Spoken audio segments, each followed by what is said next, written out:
की छात्रा शालिनी पांडे अपने बीच में है, वो उसको प्रस्तुतिकरण करेंगे। किस तरह से वो ये नाटक या अभिव्यक्ति होगा, उसकी भूमिका के लिए शालिनी पांडे।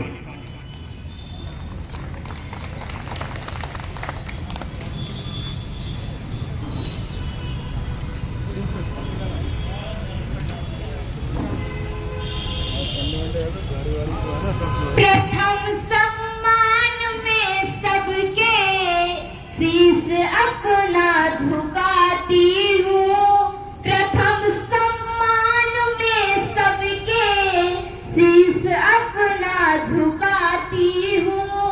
फिर अपने माथे पर लखनऊ की माटी लगाती हूँ।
के साथ मैं शालिनी पांडे उच्च प्राथमिक विद्यालय कुंभीपुर विकासखंड हदगाम जनपद फतेहपुर की छात्रा आदरणीय मुख्य अतिथि महोदया जी सहित सभा में उपस्थित समस्त विद्याजनों को सादर प्रणाम व अभिनंदन करती हूँ। साथियों, जैसा कि हम सभी को अवगत है कि आज हम सभी लोग लखनऊ की इस पावन धरती पर हमारे देश के प्रथम उप प्रधानमंत्री भारत के लौह पुरुष सरदार वल्लभ भाई पटेल जी की 149वीं जयंती के शुभ अवसर पर सद्भावना सरदार पटेल विशाल रथ यात्रा कार्यक्रम के उपलक्ष्य में एकत्रित हुए हैं। साथियों, वर्तमान अखंड भारत की जो तस्वीर हम सबके सामने मौजूद है, वो हमारे देश के महान क्रांतिकारी सच्चे वीर सपूत भारत के लौह पुरुष सरदार वल्लभ भाई पटेल जी की कर्मठता, निष्ठा, त्याग और बलिदान का परिणाम है। सरदार वल्लभ भाई पटेल जी जिस तरह से बड़े ही साहस व सूझबूझ से 562 रियासतों को एक सूत्र में बांधकर वर्तमान अखंड भारत की जो तस्वीर हम सबको सौंपी है, हम सभी युगों युगों तक उनके ऋणी रहेंगे। सरदार वल्लभ भाई पटेल जी एक वीर क्रांतिकारी व देश के एक सच्चे नेता ही नहीं, बल्कि किसानों व मजदूरों के मसीहा भी थे, जिन्होंने अपने जीवन काल में किसानों की कई समस्याओं को समाप्त करने के लिए कई आंदोलनों का नेतृत्व भी किया, जिसमें से एक आंदोलन है बारदानी किसान आंदोलन, जिसका नेतृत्व सन 1928 में उनके द्वारा किया गया, जिसकी सफलता के बाद उनके वहां की महिलाओं ने उनके नाम के आगे हमेशा हमेशा के लिए सरदार शब्द जोड़ दिया, जो उनके नाम के साथ हमेशा हमेशा के लिए अमर हो गया। सरदार वल्लभ भाई पटेल जी की उन्हीं के बारे में कुछ झलकियां लौह पुरुष सरदार वल्लभ भाई पटेल फाउंडेशन फतेहपुर के प्रदेश अध्यक्ष जनसेवक राजेश सिंह जी के तरफ से वैसे शिक्षा विभाग के निदेशक श्री महेश सिंह जी के निर्देशन में प्रस्तुत करेंगे। उच्च प्राथमिक विद्यालय कुंभीपुर विकासखंड हदगाम जनपद फतेहपुर के जिसका शीर्षक है बारदानी आंदोलन और सरदार पटेल। तो आइए देखते हैं अनुदेशक श्री महेश सिंह जी द्वारा लिखित व निर्देशित लघु नाटिका बारदानी आंदोलन और सरदार पटेल। अब तुम्हें मैं ले चलती हूँ भारत के उस काल में, बारदानी तालुका जब था फंसा आकाल में, उसी समय लैंड असेसमेंट का आदेश वहाँ पे आ गया, जिसका कार्य एमएस शेखर को उस समय सौंपा गया। एमएस शेखर ने किसान कर को 22% बढ़ा दिया। किसानों की दुखती रगों पर जैसे खंजर चला दिया।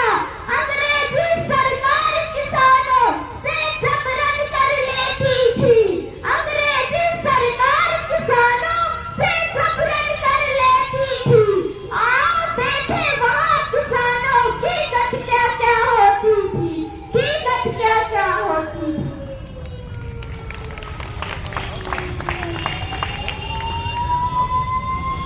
अरे रामू, तू क्या देख रहा है कि खोद कर अपने खेत में? काका, मैंने अपने खेत में कुछ बीज बोए थे, मगर एक भी अंकुर नहीं निकला, उसी को देख रहा था। अरे रामू, अंकुर निकलेगा कहाँ से? पूरे 1 वर्ष से हमारा बारदानी साल का अकाल की मार झेल रहा है। सारी धरती सूखकर बंजर हो गई है। पशु पक्षी भूख प्यास से तड़प तड़प कर मर रहे हैं। बारिश की होने का नाम ही नहीं ले रही है। पता नहीं क्या होने वाला है बारदानी साल के में। हाँ काका, लगता है अब तो भूख और प्यास से मरना पड़ेगा हम सबको। 3 दिन हो गए हैं, मेरे घर में चूल्हा नहीं जला। भूख से बिलखते बच्चों की दशा देखी नहीं जा रही थी। सोचा चलूं खेतों में देखूं, शायद बीजों ने अंकुर फोड़ा हो, मगर बीजों ने एक भी अंकुर नहीं फोड़ा। अरे बाप विधाता, मुझे लगता है आत्महत्या कर लूं। धीरज रख रामू, जो विधाता चाहेगा वही होगा। आ चल, घर चलते हैं। हाँ काका, चलो चलते हैं। पर्वतिया, अरे ओ पर्वतिया, तने सुन तो, क्या कर रही है भीतर? किस मोबाइल, इसी मोबाइल में? कहाँ है चिल्ला रहे हो? बताओ कहाँ बात है? कुछ खाने को हो तो दे दे, बहुत जोरों की भूख लगी है। सुबह सेकने वाला भी नहीं गया मेरे पेट में। क्या लाऊं बनाकर? घर में अनाज का एक दाना भी नहीं है। कई घर मांगने गई थी, पर किसी ने कुछ नहीं दिया। और दे भी कहाँ से? पूरा बारदानी साल का 1 साल से अकाल की मार झेल रहा है। बहुत सारे किसानों के घरों में ठीक से चूल्हे तक नहीं जलते। पता नहीं क्या होगा बारदानी साल में। होगा क्या? जो ऊपर वाला चाहेगा वही होगा। अब तो बस मुझे ऊपर वाले पर ही भरोसा है। ला, 1 लोटा पानी दे दे, पानी पीकर ही मैं अपनी भूख शांत कर लूं। लाती हूँ, मगर पानी से थोड़े ना भूख शांत होगी। फिर खाली पेट पानी भी तो नहीं पिया जाता।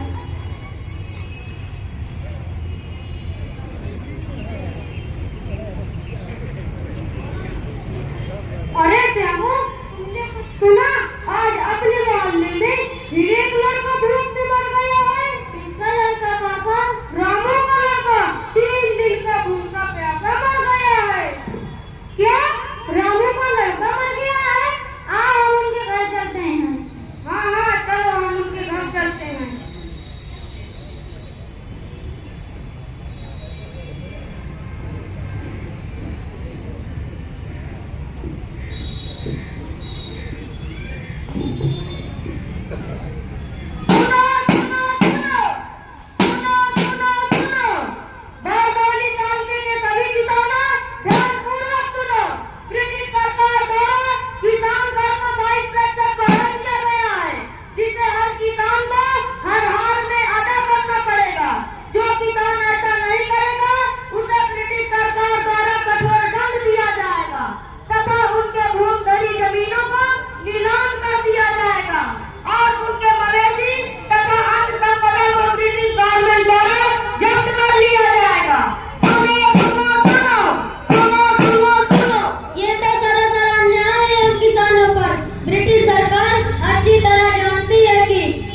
अंग्रेजी सरकार के खिलाफ आवाज उठाएंगे। हाँ हाँ, आवाज उठाएंगे।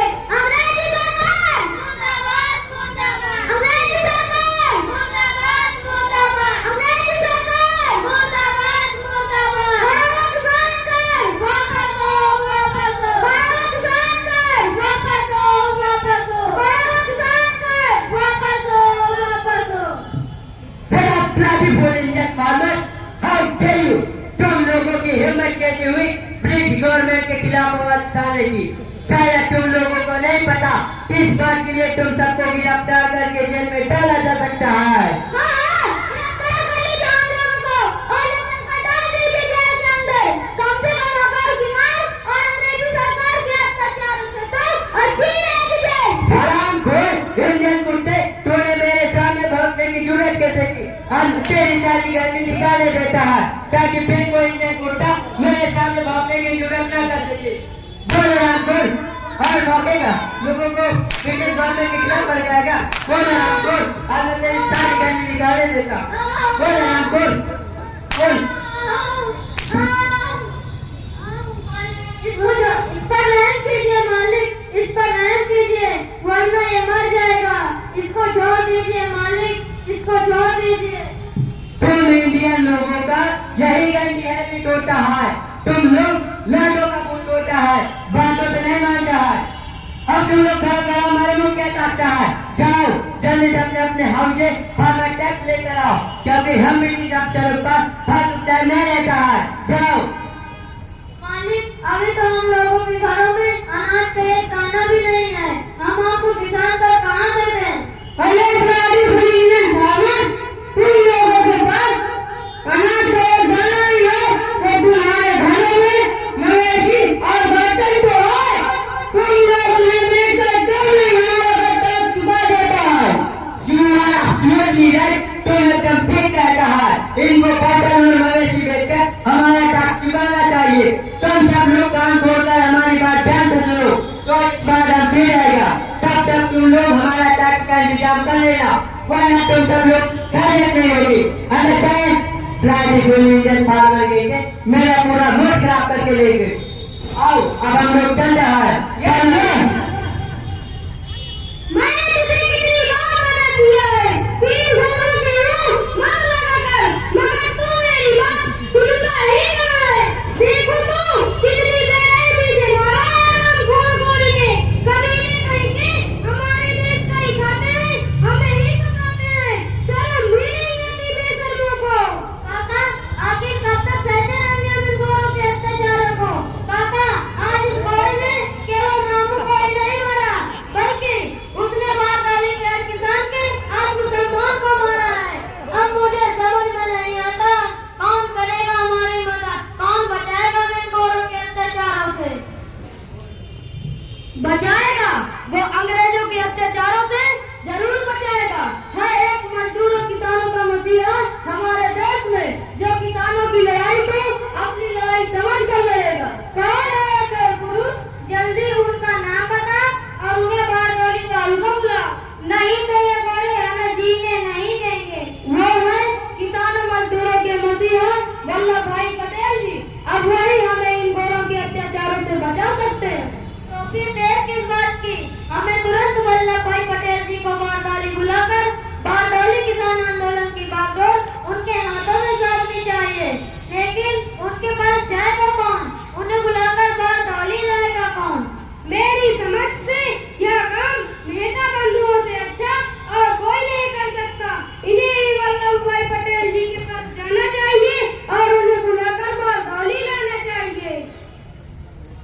हाँ दादा, हम इसी काम के लिए आप लोगों के पास आए हैं। हम आज ही वल्लभ भाई पटेल जी के पास जाएंगे और उनसे बारदारी की सारी हकीकत बताएंगे। हमें पूरा विश्वास है कि वो बारदारी लाकर हम किसानों को इस मुसीबत से जरूर बचाएंगे। नेता बंधु, आप उनसे कहना बारदारी के किसान बड़ी मुसीबत में हैं, वो हम किसानों की रक्षा के लिए बारदारी जरूर आए। आप चिंता मत करें, हम उनसे बारदारी की सारी हकीकत बयां करेंगे। अच्छा अब हम लोग चलते हैं। चलिए कुंवर जी, ये कल्याण जी।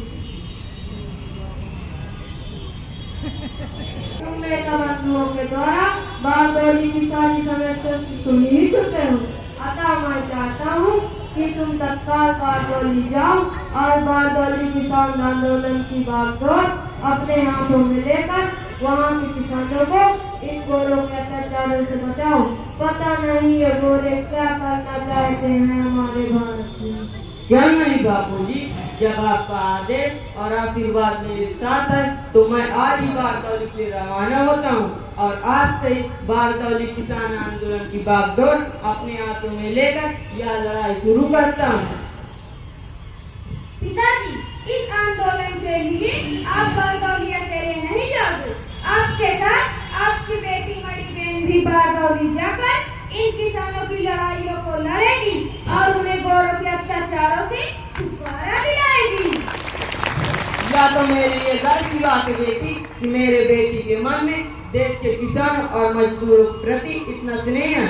और अब हम लोग बारदौली के लिए रवाना होते हैं। अच्छा बाबू, अब मुझे आज्ञा दीजिए।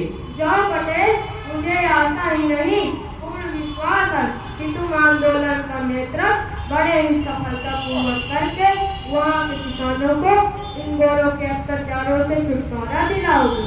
जरूर बापूजी, ऐसा ही होगा। आओ बेटा बंधु, अब हम लोग चलें। चलो बेटा बड़ी बहन। जी पिताजी, चलिए। पटेल, तुम सचमुच भारत के एक सच्चे वीर सपूत हो। काश मेरे हर भारतवासी के मन में ऐसी पवित्र भावनाएं जन्म ले लें तो मेरे सपनों को साकार होने में जरा भी देर न लगे। प्रिय पटेल, मुझे तुम पर गर्व है।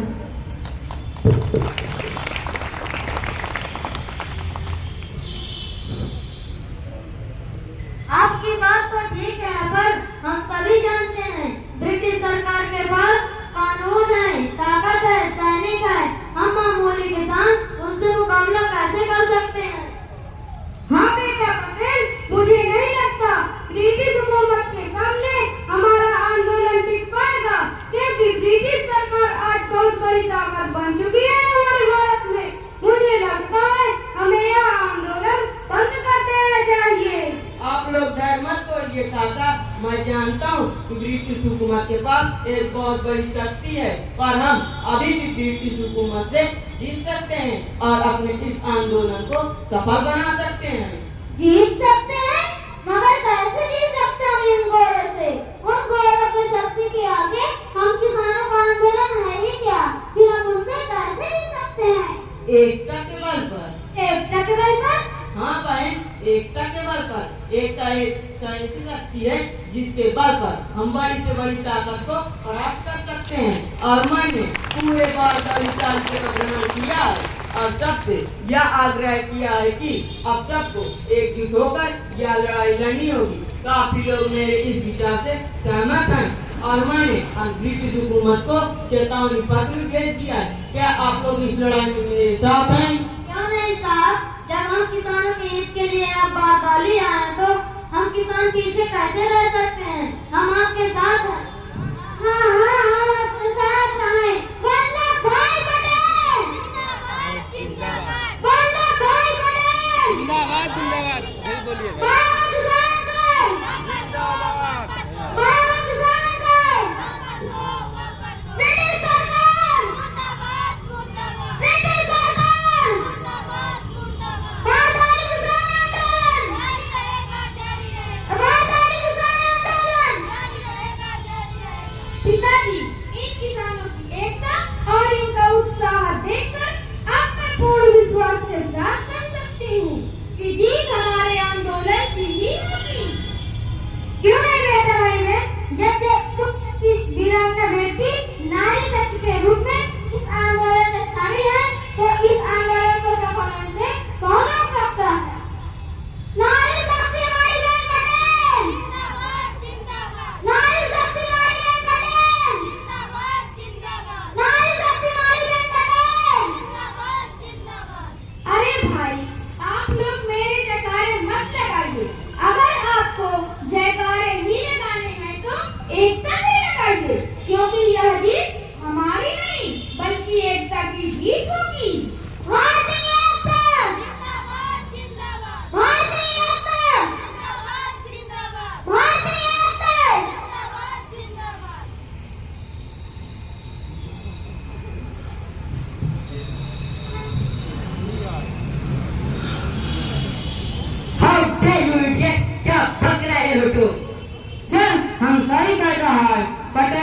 बारडोली किसान आंदोलन की बागडोर अपने हाथों में ले लिया है और बारडोली के सभी किसानों को एकजुट कर लिया है और बारडोली का सभी फार्मर टैक्स देने से मना कर रहा है।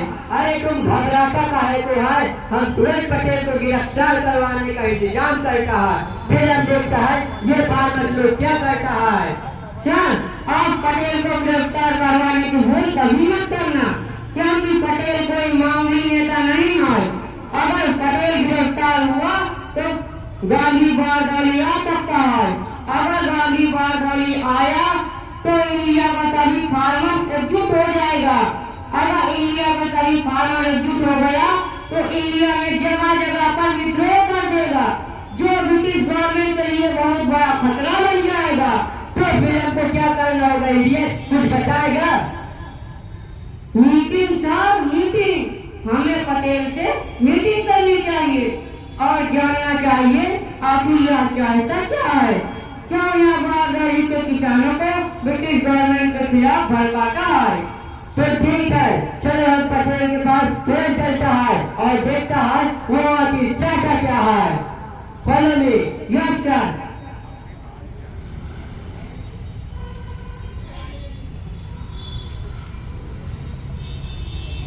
पटेल आखिर तुम चाहता क्या है? क्यों तुम ब्रिटिश गवर्नमेंट के खिलाफ बारडोली के किसानों को भड़काता है? क्यों तुम ब्रिटिश गवर्नमेंट दुश्मनी में लेता है? क्यों तुम दोनों पक्षों में खून खराबा करवाना चाहता है? देखिए, मैं किसी भी तरह के खून खराबे या हिंसक पक्ष में नहीं हूँ। मैं सिर्फ यह चाहता हूँ कि बारडोली तालुके के किसानों का बड़ा हुआ किसान का इतना घटा दिया जाए ये किसान आसानी से किसान का चुकता कर सके। अगर ब्रिटिश गवर्नमेंट ऐसा नहीं करेगी तो यह आंदोलन जारी रहेगा। अभी तो यह आंदोलन केवल बारडोली तालुके के किसान ही कर रहे हैं, फिर धीरे धीरे यह आंदोलन सारे देश के किसान करेंगे। फिर ब्रिटिश गवर्नमेंट को इसका क्या परिणाम देना पड़ेगा आप सोच सकते हैं। पटेल तुमको यहाँ पर करने से क्या मिलेगा? क्यों तुम ब्रिटिश गवर्नमेंट के वर्ग में रवा बनता है? इधर आओ, मेरी बात सुनो। तुम यह आंदोलन बंद करो। तुम चाहो तो ब्रिटिश गवर्नमेंट तुम्हें कुछ पैसे व जागीर भी दे सकता है। क्षमा करें महाशय, आप यह बात गलत जगह और गलत इंसान से कर रहे हैं। शायद आपको नहीं पता कि वल्लभ भाई पटेल की ये सबसे बड़ी दौलत और जागीर यह भारत और यहाँ के लोग हैं। अगर आप मुझे कुछ देना ही चाहते हैं तो बारडोली तालुके के किसानों को बड़ा हुआ किसान कर घटाकर इन्हें इस मुसीबत से मुक्त कर दीजिए। और हाँ, एक बात मेरी ध्यान से सुन लीजिए, अगर ब्रिटिश गवर्नमेंट ने ऐसा नहीं किया तो आज ब्रिटिश गवर्नमेंट के लिए अच्छा नहीं होगा। कह देना अपने बड़े अफसरों से। चलो बेटा हमारी बेट। अरे स्टॉप पटेल, तुम पहुंची के बाद आए, तुम बहुत जल्दी भाग जाता है। देखो अभी अगर इस आंदोलन को शांत करो, मैं आज ही तुम्हारे ब्रिटिश गवर्नमेंट के बड़े अफसरों तक पहुंचाता है। वो लोग जो भी डिसीजन लेगा मैं बहुत जल्द तुम्हारे पास यह खबर भिजवा दूंगा। ठीक है, मुझे तुम्हारी खबर का इंतजार रहेगा। चलो बेटा हमारी बेट।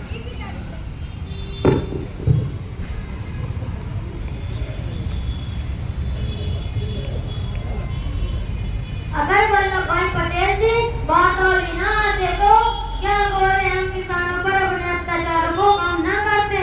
आपने जब से बारडोली किसान आंदोलन की बागडोर अपने हाथों में लिया है तब से यह गोरे घबराए हुए हैं। मुझे तो लगता है हमारा आंदोलन सफल हो जाएगा और इन गोरों से अत्याचारों से मुक्ति मिल जाएगी। आप लोग ऐसा न कहिए, यह मेरी वजह से नहीं बल्कि आप लोगों के एकता की वजह से है। मुझे तो इस बात की खुशी है कि मेरे कहने पर बारडोली तालुके के सभी किसान एकजुट होकर यह लड़ाई बड़े तन्मयता के साथ लड़ेंगे।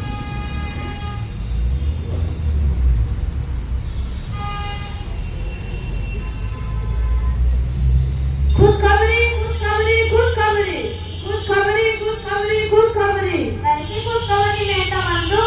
ब्रिटिश सरकार ने अपने नेता वल्लभ भाई पटेल जी की शर्तों को मान लिया है। उसने बढ़ा हुआ 22% किसान कर को घटाकर 6.03% कर दिया है। अब बारडोली के सभी किसान कर को आसानी से चुका पाएंगे और ये सब देन है हमारे इस आंदोलन के मुखिया किसानों के मसीहा वल्लभ भाई पटेल जी की। नेता बंधु, आज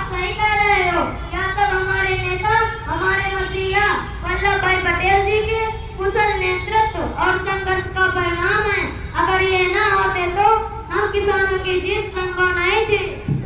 तुम सही कहते हो काका, जब वल्लभ भाई पटेल जैसे किसानों के मसीहा हम बारडोली के किसानों के साथ हैं, तो हम लोगों को सफलता क्यों नहीं मिलेगी?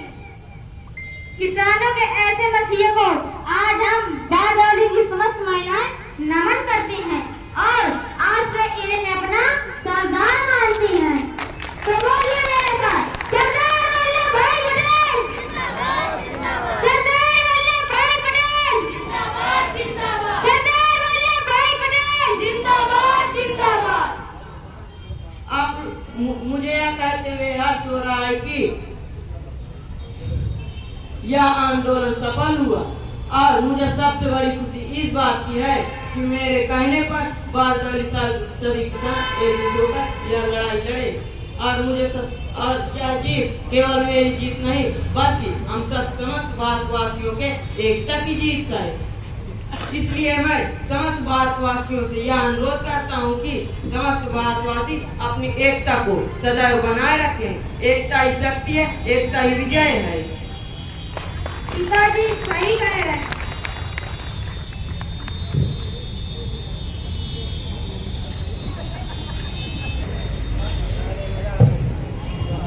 बहुत बहुत धन्यवाद बच्चों के उत्साहवर्धन के लिए।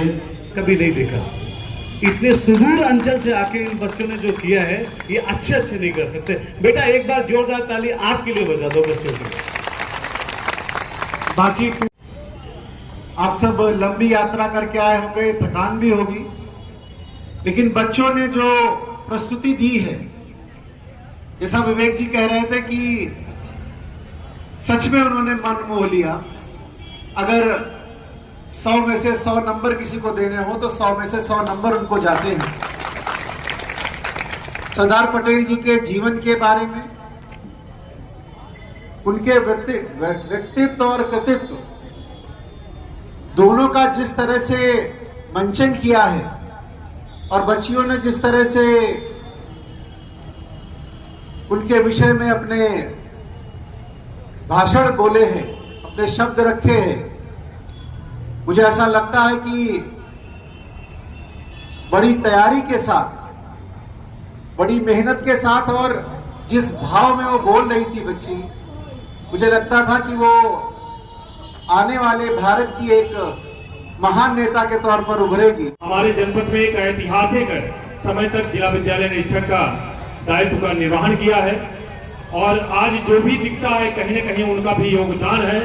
तो उनका आशीर्वचन और कुछ उद्बोधन के लिए आग्रह करते हैं। माननीय MP सिंह जी आए और हम लोगों को मार्गदर्शित करने का कष्ट करें। माननीय। मैं मासूम बच्चों को देख रहा था, बेसिक के बच्चे थे और जो प्रोफेशनल होते हैं, लखनऊ में आकर के इस मंच पर बिना डरे हुए, बिना झिझक के, इतने कॉन्फिडेंस के साथ उन्होंने बारडोली कांड का प्रस्तुतिकरण किया है।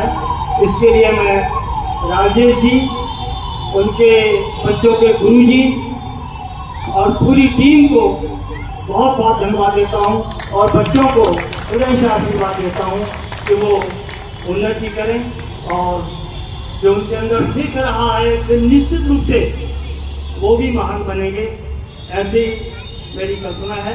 इन्हीं शब्दों के साथ मैं पुनः आप सभी का स्वागत करता हूं। धन्यवाद।